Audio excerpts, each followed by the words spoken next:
Bukod sa negosyo, puspusan na ang taping ni David Licauco para sa upcoming family drama series na Pulang Araw. Pero bago niyan, Team Barda is excited sa inabangang pelikulang That Kind of Love kung saan Very David ang lead male character.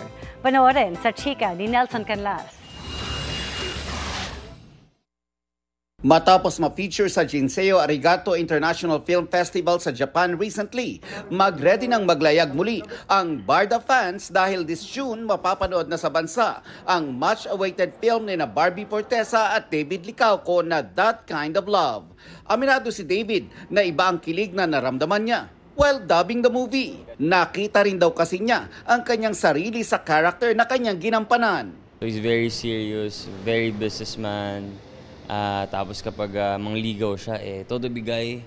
And I think ganoon ako in real life. Dinala pa niya sa Korea yung love of his life. Ginawa ko na rin yun. Pumunta na rin ako ng Korea para sa mahal ko. Pero doon kasi talaga naka-helicopter siya, naka-aeroplano siya, private jet, di ba?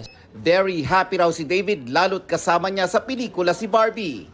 Hindi naman lahat ng tao nabibigyan ng pelikula at kasama ko dito si Barbie. So to be given that chance, I'm just really grateful.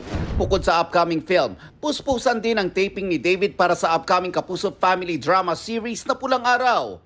Hands-on din siya sa kanyang growing business. Tip ng pambansang Ginoo sa kabila ng busy schedule.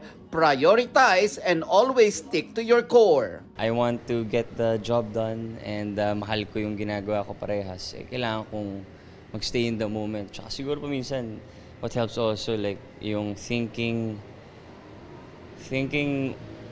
why I'm doing it, diba? So, ayun. Yeah, tsaka it keeps me motivated and keeps me inspired. Nelson Canlas, updated sa Showbiz Happenings.